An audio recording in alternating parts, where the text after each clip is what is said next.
Oi, amores! Hoje nós vamos entender sobre o sistema digestório, isso mesmo. No meu terceiro vlog de MED, aí na volta dos estudos de MED, nós vamos fazer essa viagem aí dentro do nosso corpo sobre a digestão. E aí, tá preparado? Eu tô preparadíssima, super animada. Na próxima parte, eu vou colocar pra vocês o cronograma, tá? Vai ser dividido em 4 blocos. O primeiro é trato superior e ingestão, o segundo é glândulas anexas e fisiologia, o terceiro é intestinos e absorção, e o quarto é a revisão geral. Bom, gente, eu vou começar a explicação. Ó, o sistema digestivo, ele começa na nossa boca, essa boquinha maravilhosa, e tem algumas estruturas, né, iniciais para a digestão, e ajudar na deglutição também. A gente tem a língua, que vai ajudar aí nessa questão de sabor, né, dissolvimento também. Temos os dentes, que vai ajudar nesse processo de mastigação, né, de trituração de alimentos, enfim. Temos também a glândula parótida, que fica na parte anterior às orelhas, né, aos ouvidos. E ela vai ser responsável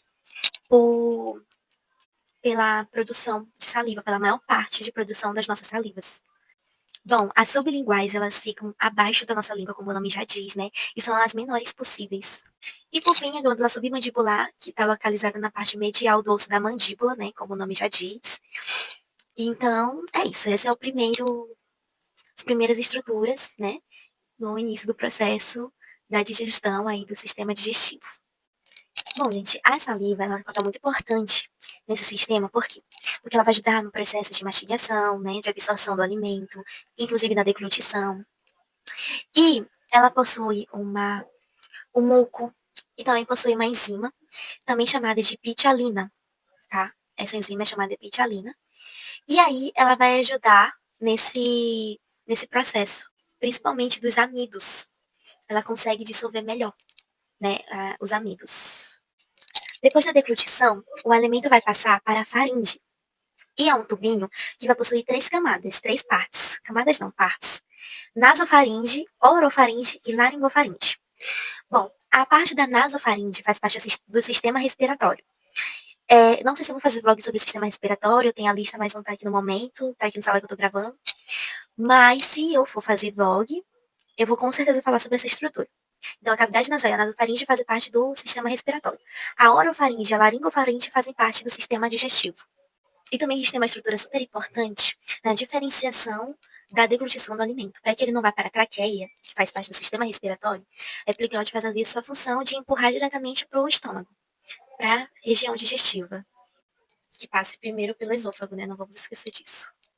Bom, o alimento já passou pela boca, né? Pelo canal bucal, já passou por essas estruturas, já a epiglote já ajudou e chegou agora no esôfago, certo? O esôfago é um canal que vai, como é que eu posso dizer, interligar a faringe ao estômago. Está localizado posteriormente à traqueia e tem aproximadamente 25 centímetros. Tá, aí como é que a gente consegue engolir o alimento sem a ingestão de um líquido, né? Porque sabemos que não é indicado tomar um líquido, né? Uma água, um suco, um refri, alguma coisa assim, enquanto estivermos comendo, ingerindo o alimento. Tem algumas observações, né? Mas eu não vou falar aqui nesse vídeo, nesse blog. A questão é como é que o alimento é digerido dessa forma, sem líquido conduzindo, sem líquido empurrando. Bom, gente, é por meio de um movimento chamado peristaltismo. E ele é como se fosse se estivesse movendo o alimento de maneira ondular, né? Como se fosse uma onda. Bom, gente, o esôfago, ele passa pelo músculo diafragma e cheia ao estômago aí pelo esfíncter esofágico inferior, certo? E também, uma observação sobre o esfíncter esofágico inferior é que ele impede o refluxo de alimentos de volta para o estômago. Pro estômago não, pro esôfago. Impede que o alimento, ao chegar lá e ao ver o conteúdo gástrico, retorne para o esôfago e, né, tem toda essa questão. Então, ele impede isso. Bom, gente, finalmente chegamos ao estômago, está localizado na região superior esquerda, né, esquerda para cá, no meu caso, da região abdominal. Então ele vai pegar o alimento do esôfago e vai passar para o duodeno, que é a primeira camada do intestino delgado. Bom, gente, tem uma região no estômago chamada suco gástrico. E ele é um conjunto de células. Quais são essas células? Células da superfície, que agrupam o muco, que protege justamente essas células lá. Célula do colo, célula parietal, que tem ácido clorídrico como fator intrínseco. Célula principal, tem o pepsinogênio, lipase gástrica, que é uma enzima, que eu já explicar para vocês. E tem as células pilóricas ou G, de gastrina, né? Gente, como eu falei para vocês, a célula parietal, ela produz o ácido clorídrico. E esse ácido clorídrico, ele vai ser fundamental para a ativação de uma enzima, que a célula principal produz, que é a pepsinogênio, que é a versão dela inativa, e quando ela se torna ativa, ela se transforma em pepsina. E também o ácido clorídrico vai ter uma importante participação na absorção da vitamina B12. Gente, eu teve um período que eu tava fazendo Enem, e, e eu tomava muita B12. Tem um potinho assim, que é dissolvido, né, na boca, e aí na papilar da boca. E aí, nossa, gente, que eu me sentia sem energia e tudo mais, tudo mais, tudo mais, tudo mais. Então, mas eu falo sobre ele no final do vlog, então fica até o final pra saber aí o papel da B12, a função, tudo, como é que ela auxilia, porque ela me ajudou muito nesse processo aí de medibulanda. Então, gente, o que é o suco gástrico? É o conjunto das secreções das células da superfície, das células parietais, células da superfície são duas, né? Muco, superfície do colo. Células parietais, que aí formam ácido clorídrico, e das células principais, a junção de tudo isso forma o suco gástrico, das secreções. Gente, aí o estômago ele vai fazer movimentos que vai formar o quimo. O quimo é o resultado de toda essa mistura de alimentos ali, né, junto com as secreções, com o suco gástrico, de maneira química. Que é esse quimo que vai passar para o intestino delgado, por meio do esfíncter pilórico, ou apenas piloro. Agora vamos falar sobre o intestino delgado. O intestino delgado, ele é um tubo que mede aproximadamente 3 metros, então ele é o maior tubo aí da região intestinal. E ele vai também possuir esses movimentos peristálticos para a condução, né, do alimento. Bom, ele começa no esfíncter pilórico, logo após a finalização do estômago, e finaliza na válvula iliocecal, que é uma aberturazinha, como eu digo logo, de uma linguagem mais acessível para vocês, entre o intestino delgado e o intestino grosso, é o encontro entre eles, digamos assim. Ele é o responsável por 90% da ingestão dos alimentos na região da trata intestinal. E ele possui 3 partes: duodeno, jejum e íleo. E eu vou explicar cada um deles agora para vocês.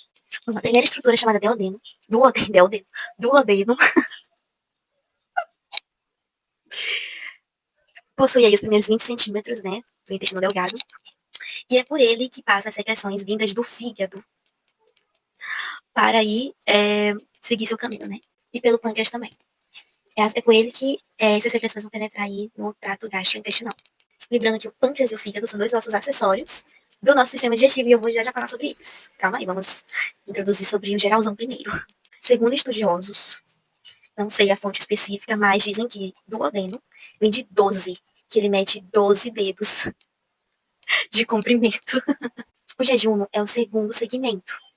E ele vai pegar ali os dois quintos seguintes da parte aí do intestino delgado.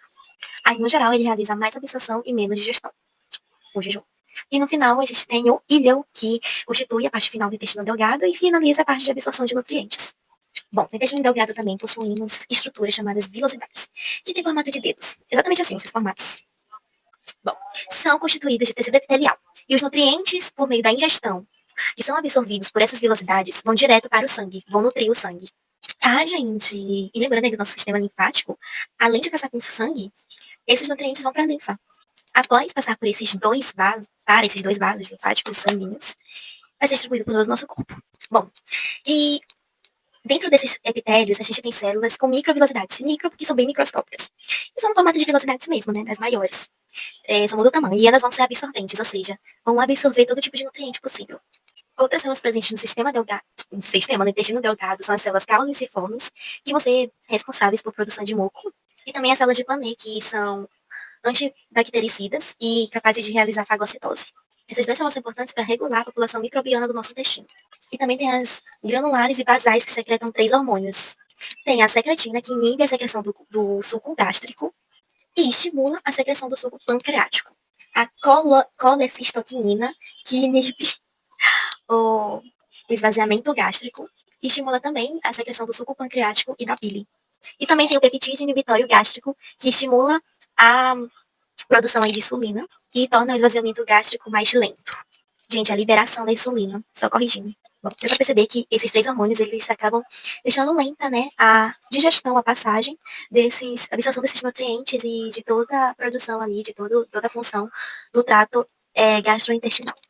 Bom, todas as secreções produzidas pelo intestino delgado formam o suco entérico. Aqui no canal, eu já postei uma videoaula sobre o sistema nervoso entérico, que se localiza no nosso intestino. E aquele frio na barriga não é à toa. Depois vocês vão lá assistir, tá na playlist de Med. Tá super legal e tem muitas curiosidades importantes a serem desvendadas acerca disso.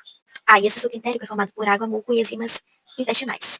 A primeira são as peptidases, que finalizam a absorção das proteínas. A maltase, que digere o açúcar vindo de cereais, né, maltose.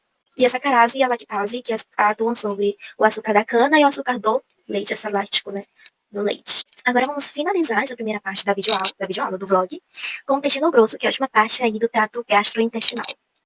O intestino grosso possui aproximadamente 6 centímetros e os quebradinhos de diâmetro. Por isso que ele é chamado de grosso, porque ele tem maior diâmetro do que o delgado.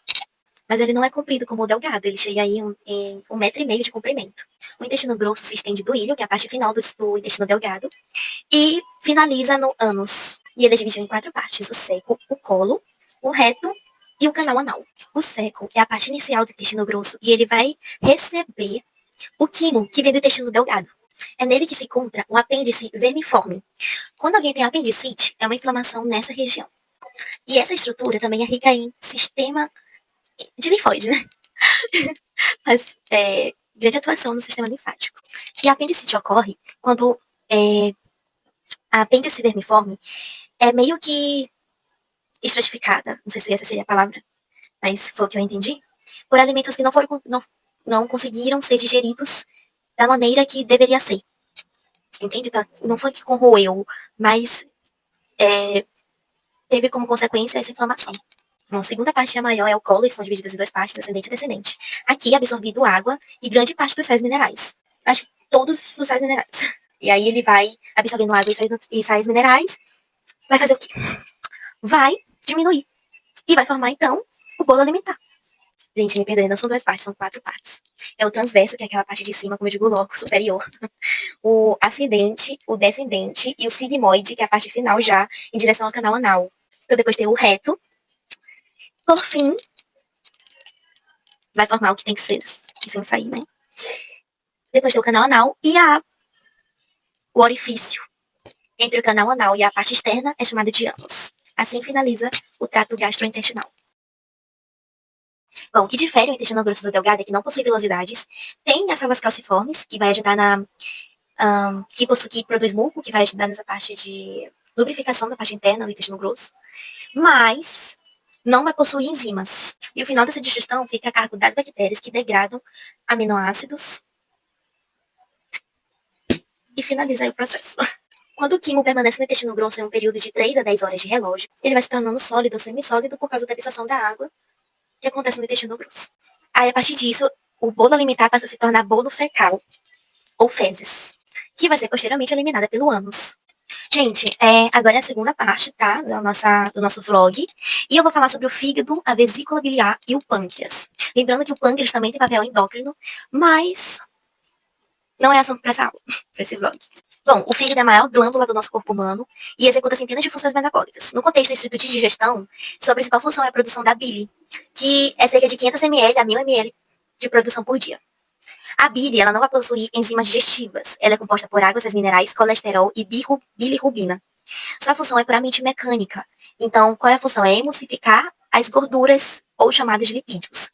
Ela funciona exatamente como um detergente, quebrando as gotas grandes de gorduras, né, em gotículas microscópicas, para que as enzimas do pâncreas consigam agir de forma eficiente, para não atrapalhar o processo. Bom, a gente tem também a vesícula biliar, que seria o tanque de armazenamento. Uma confusão comum, muito comum, é achar que a vesícula biliar vai produzir a bile por causa do nome biliar.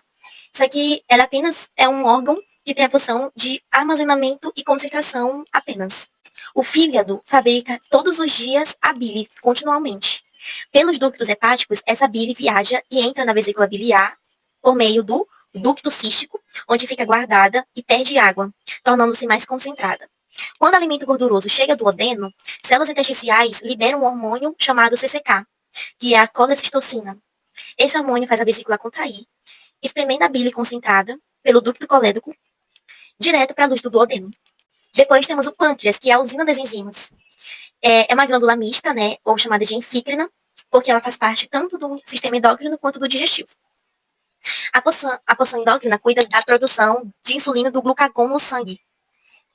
E a exócrina, que é digestiva, vai produzir o poderoso suco pancreático, que é lançado no duodeno pelo ducto pancreático. O suco pancreático possui dois componentes vitais, o bicarbonato de sódio, que neutraliza o quimo altamente ácido, que acabou de sair do estômago. As enzimas intestinais só funcionam em pH alcalino, então por isso que precisa haver essa neutralização, em torno ali de 8 de pH. As enzimas, como eu falei para vocês lá no início, são a amilase pancreática, que transforma amido em maltose, lipase pancreáticas, que transformam lipídios emulsificados em ácidos gráquicos e glicerol, tripsina e quimiotripsina, que transformam proteínas em peptídeos menores, e nucleases, que transformam ácidos nucleicos, DNA e RNA, em nucleotídeos. Bom, o ducto pancreático e o ducto colédoco, que traz a bile da vesícula, vão se unir bem no finalzinho, formando a ampola hepatopancreática, ou ampola de Vater. Eles dois juntos, né, formando essa ampola, vão descarregar suas secreções juntos no duodeno, por meio do mesmo esfíncter. É o trabalho em equipe perfeito. Então, o fígado, ele vai preparar o terreno, diminuindo o tamanho da gordura. O pâncreas vai neutralizar o ácido e joga as tesouras químicas, né, enzimas, para quebrar tudo, permitindo que o intestino delgado absorva todos os nutrientes necessários. Mas eu gostaria de entrar, fazer um parêntese aqui nessa parte endócrina, citando três hormônios, a gastrina, a secretina e a colecistoninina, já que eu citei no início da aula, eu gostaria de me aprofundar um pouquinho mais sobre elas, rapidamente, tá? Só pra gente entender como é que funciona o processo de digestão, focando nessas ações produzidas por elas. Bom, o controle hormonal na digestão funciona como um sistema de tráfego perfeito de sincronização. Como o trato digestório não pode gastar energia produzindo secreções ácidas ou enzimas se não houver comida passando, são os hormônios que avisam cada órgão exatamente quando ligar ou quando desligar ali os seus motores. Então é por isso que a gente precisa do endócrino também. A gastrina, a secretina e a colecistoninina, que também é chamada de CCK, e eu até cito ela numa das minhas paródias, formam a tríade principal de coordenação, de transição do alimento do estômago para o intestino delgado. Então lembre-se, é do estômago para o intestino delgado. O hormônio gastrina, o seu local de produção vai ser na célula G, como eu falei para vocês também lá no início, que fica no antro do estômago e do duodeno. Estímulo para a liberação, presença de proteínas, distensão das paredes estomacais, estímulo vago. E ação no estômago estimula fortemente a produção de HCl, que é o ácido clorídrico, e pepsinogênio aumenta a motilidade gástrica, eu já falei sobre o papel deles dois já no início. Ação no pâncreas, efeito trófico mínimo, né, estimula o crescimento celular, mas não a secreção ativa. Ação no fígado, portanto, ou na vesícula, sem ação direta significativa na digestão. A secretina, ela nasce nas células S, superficiais, né, do duodeno. Estímulo para a liberação, chegada do quimo altamente ácido, pH aí, menor que 4,5, vindo do estômago. Ação no estômago inibe a secreção ácida e diminui o esvaziamento gástrico, vai retarda ali o estômago. Ação no pâncreas estimula as células ductais a secretarem um suco rico em bicarbonato de sódio, NaHCO3. E ação no fígado, vesícula, estimula os ductos biliares do fígado a secretarem bicarbonato na bile, aumentando o volume biliar. E, por último, temos a CCK, que é a colecistocinina. O local de produção é nas células I1, né, do duodeno e jejum. Tem um nome, mas eu acabei de esquecer. Estímulo para a liberação precisa de gorduras, lipídios e aminoácidos no duodeno. Ação no estômago inibe fortemente a motilidade, esvaziamento gástrico, dá mais tempo para digerir a gordura. Ação no pâncreas estimula as células acinárias a secretarem um suco pancreático denso em enzimas digestivas, lipase, amilase e tripsina. Ação no fígado vesícula estimula a concentração de vesícula biliar para expulsar bile e relaxa o esfíncter de Oddi. E eu fiz uma paródia sobre o esfíncter de Oddi e ela vai ser lançada em outubro. Em outubro, se eu não me engano, tá, gente? Mas eu já fiz ela. É a última paródia do meu quarto álbum, que é Hidden System, né? Que são algumas estruturas não muito conhecidas do nosso sistema do corpo humano inteiro, completo. Entre elas, o mesentério, o esfíncter de Oddi, o, o organoide. O que mais? Ah, gente, tem muito. Enfim, são 7 paródias. Ah, lá, e como é que funciona a ativação da gastrina? É a fase estomacal que a gente chama, né? Quando você come, a chegada do bolo alimentar distende o estômago e eleva o pH temporariamente. Então, as proteínas tamponam o ácido, né? Isso liga o sinal de alerta das células G, eles liberam gastrina diretamente da corrente sanguínea. A gastrina volta ao próprio estômago e se liga às células parietais, ordenando derrama em ácido clorídrico para o ambiente ficar extremamente ácido, entre 1,5 a 2 de pH, né? O que ativa a pepsina para quebrar as proteínas. E eu troquei R aqui. Quando o estômago atinge esse nível máximo de acidez e o quimo começa a ser empurrado para frente, um feedback negativo desliga a gastrina para evitar o excesso de ácido, porque agora já precisa neutralizar. Aí vem a fase intestinal, que é o freio e a ativação da secretina e da CCK. Quando o estômago se contrai e joga o químico ácido e gorduroso para dentro do duodeno, as células do intestino entram em ação imediata para proteger a própria mucosa e digerir o conteúdo.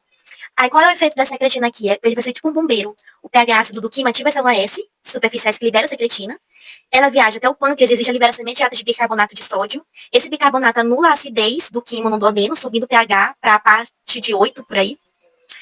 Ao mesmo tempo, ela avisa o fígado, assim, para colocar bicarbonato na bile e diz assim, ó, pode parar de mandar ácido por enquanto, por favor. O efeito da CCK, que vai ser o mestre das enzimas e da gordura. A presença de ácidos gráficos e proteínas no duodeno ativa as células I, disparando a CCK.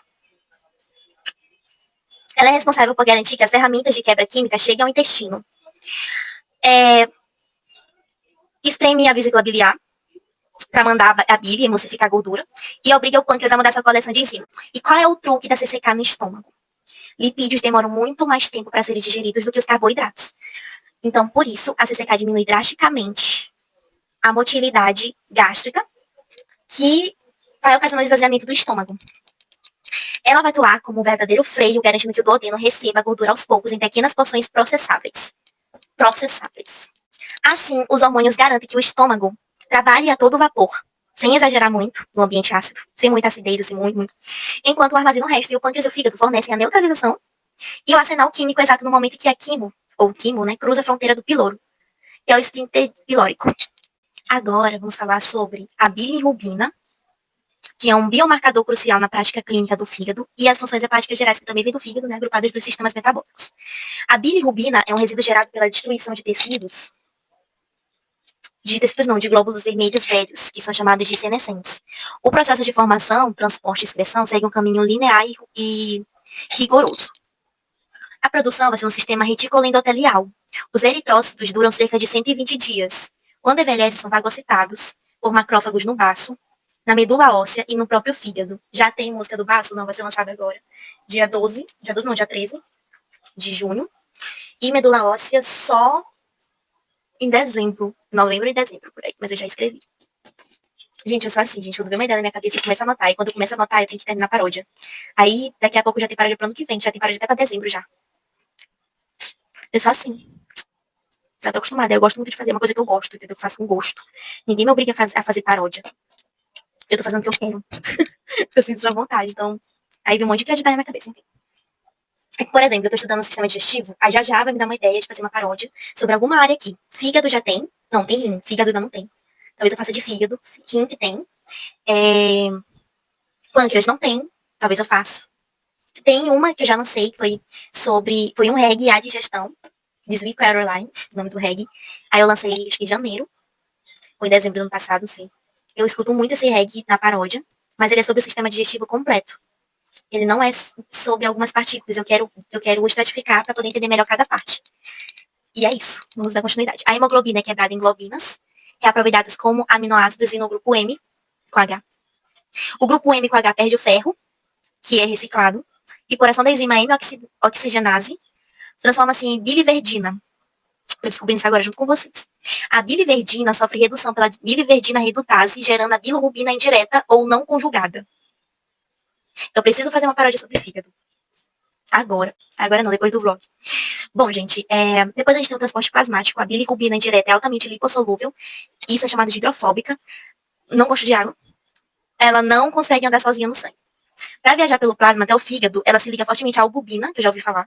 Como está ligada a uma proteína grande, a bilirrubina não é filtrada pelos rins, não aparece na urina. Captação e conjugação hepática. Ao chegar aos sinusoides hepáticos, os hepatócitos captam a bilirrubina, descolando-a da albumina. No interior do hepatócito, no retículo endoplasmático liso, ocorre a conjugação. A enzima UGT, que é a glucuronoscitransferase, adiciona moléculas de ácido glucurônico à bilirrubina. Eu preciso falar de tudo isso numa paródia, gente, pra poder entender. O resultado aqui disso aqui tudo, ela se transforma em bilirrubina direta ou conjugada. A bilirrubina direta é totalmente hidrossolúvel, ou seja, ela se dissolve em água.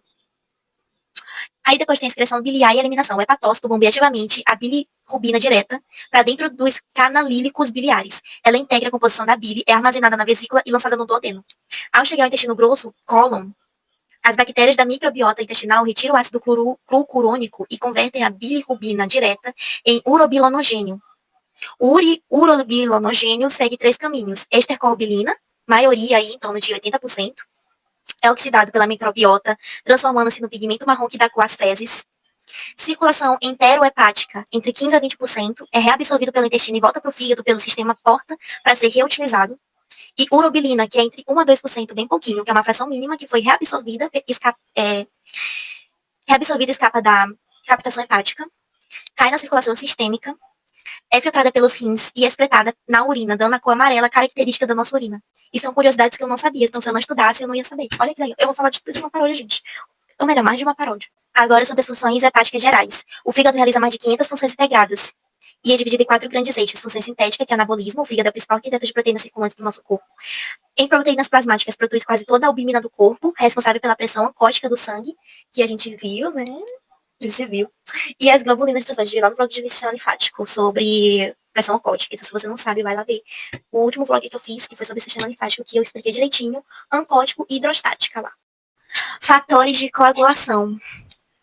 Sintetiza os fatores da cascata de coagulação, fatores 1, 2, 3, 4 e 10. Não, peraí. 1, 2, 7, 9 e 10. Depende diretamente da vitamina K, que o fígado armazena e processa. Gente, não se preocupe que eu vou lançar uma paródia destrinchando toda essa coisa complexa que eu tô mostrando aqui pra vocês. E no final eu vou resumir. Produção lipídica, síntese de colesterol, fosfolipídios e lipoproteínas, VLDL e HDL. Função metabólica é o segundo bloco, glicídios, lipídios e proteínas. Metabolismo de carboidratos. O fígado vai manter sua homeostase energética tanto no jejum quanto no estado limitado. Pelo metabolismo de carboidratos, glicogênese armazena excesso de glicose na forma de glicogênio. Glicogenólise quebra o glicogênio para liberar glicose no sangue durante jejuns curtos. Isso é muito importante. Gliconegenose fabrica glicose nova a partir de substratos como aminoácidos. Aminoácidos são partículas que formam as proteínas, né? Lactato e glicerol durante jejuns prolongados. Então, quando a gente faz jejum, o nosso corpo ele precisa, tipo assim, como é que eu posso dizer? Suprir a necessidade, as suas necessidades. E aí, com essas quebras, né, com essas formações, essas junções aqui, essas reutilizações, a gente consegue sobreviver aos jejuns. Metabolismo de proteínas. Realiza a desanimação de aminoácidos. Como esse processo gera amônia, NH3, que é altamente tóxica para o sistema nervoso central, o fígado executa o ciclo da ureia, convertendo a amônia em ureia, que é segura e excretada pelos rins. O terceiro bloco é a função de desintoxicação, depuração e destruição, clearance. O fígado atua como uma barreira de triagem biológica, então ele atua em biotransformação de xenobióticos, metaboliza e neutraliza medicamentos via enzimas do citocromo P450, álcool, toxinas e hormônios circulantes, como os esteroides, preparando-os para a excreção renal biliar. Sistema imune, células de Kupfer, macrófagos residentes fixados nos sinusoides hepáticos, filtram o sangue vindo diretamente do trato gastrointestinal pela veia porta, fagocitando bactérias, detritos celulares e endotoxinas antes que atinjam a circulação sistêmica. E o último bloco, função de armazenamento. O parênquima hepático atua como um depósito de reserva de nutrientes cítricos. Vitaminas, armazena grandes estoques de vitaminas lipossolúveis A, D, E, K, e quantidades passivas de vitamina B12, o suficiente para suprir o organismo por anos. Minerais, armazena ferro na forma de ferritina e hemosiderina, além de cobre. Muito bem. E para finalizar o nosso vlog com sucesso, eu e minha Lídia aqui segurando o microfone, sendo suporte para o microfone, olha que maravilha. Nós vamos falar sobre a relação entre o sistema nervoso, falar um pouquinho sobre o entérico, mas tem uma videoaula completa sobre o endócrino, que vocês já sabem basicamente como é a relação com a digestão, como um sistema digestivo, né? Os três. Bom, enquanto o sistema nervoso promove respostas autoimunes e ultra-rápidas por meio de impulsos elétricos e neurotransmissores, o sistema endócrino calibra o processo a médio e longo prazo, usando hormônios lançados na corrente sanguínea. Esses hormônios, gente, eles são muito importantes para a neutralização, vocês têm noção. Vocês tiveram agora essa noção assistindo o vlog. Mas ainda assim a gente não tem essa noção. Enfim. Bom, vamos lá. Sistema nervoso entérico. Nossa, eu nem sabia que existia isso. Eu achei que era só o central e o periférico. Não, gente, existe um terceiro sistema nervoso, que é o entérico, que é o componente intrínseco. O trato gastrointestinal possui sua própria rede neural embutida. Sabe aquele fiozinho na barriga? É o sistema entérico que dá um alerta ali. Bom, e contém cerca de 100 milhões de neurônios, mais do que a medula espinhal. Ele consegue coordenar reflexos digestivos inteiros sem precisar de ordens do cérebro. Isso é fascinante. Essa rede se organiza em dois plexos principais localizados na parede do tubo digestivo. O plexo mientérico, ou de Albrecht, localizado entre as camadas de músculo liso, longitudinal e circular. Sua principal função é controlar a motilidade gastrointestinal, ou seja, o ritmo, a força do peristaltismo e das ordens de mistura. Plexo submucoso, ou de Meissner, localizado na camada submucosa, ele controla as funções de cada segmento microscópico, regulando a secreção glandular exócrina e endócrina, o fluxo sanguíneo local e a absorção de nutrientes. Sistema nervoso autônomo, componente extrínseco.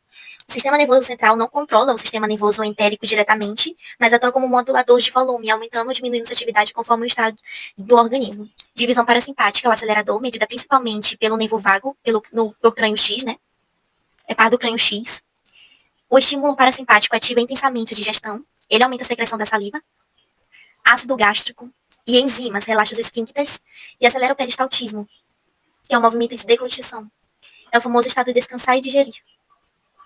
E divisão simpática, que é o freio, medida pelos nervos espinhais toracolombares. O estímulo simpático inibe a digestão, ele desvia o fluxo sanguíneo do intestino para os músculos esqueléticos, diminui a motilidade e contrai os esfíncteres. É a resposta de luta ou fuga se você estiver correndo de um perigo. Seu corpo desliga a digestão para poupar energia. Quando a gente está correndo, o corpo desliga a digestão. O controle endócrino. O sistema endócrino gastrointestinal é composto por células endócrinas isoladas espalhadas pelo epitélio do estômago e do intestino delgado, como eu já falei para vocês, chamadas de células enteroendócrinas, e não por uma glândula única e anatômica. Essas células funcionam como sensores químicos e mecânicos. Quando detectam comida, liberam hormônios no sangue que viajam até os órgãos-alvos para coordenar o fluxo digestivo. A gastrina, disparada pela distensão do estômago e presença de proteínas, isso aqui é uma revisão, estimula a secreção massiva do ácido clorídrico pelas células parietais do estômago. A secretina, disparada pelo quimoácido, que chega ao duodeno, estimula o pâncreas a secretar água e bicarbonato de sódio para neutralizar esse ácido. E a colecistocinina, que é a CCK, disparada pela presença de gorduras e aminoácidos no duodeno. Estimula a liberação de enzimas pancreáticas e a contração da vesícula biliar, além de atuar no estômago desacelerando o esvaziamento gástrico. E para finalizar nosso vlog com sucesso, eu vou falar sobre a importância e quando ingerir a vitamina B12, que foi que eu fiz em 2024. A B12 atua como uma chave molecular por três funções vitais. Sangue é indispensável para a divisão celular na medula óssea. A sua falta impede a formação correta das hemácias, causando anemia megaloblástica, lóbulos vermelhos gigantes e fracos. Sistema nervoso mantém a integridade da bainha de mielina, a capa de gordura protetora dos neurônios. A falta crônica causa danos neurológicos como formigamentos, perdas de sensibilidade e falhas de memória. Energia e proteção atua no metabolismo celular e ajuda a reduzir a homocisteína no sangue, um aminoácido que em excesso aumenta o risco de infartos e AVCs.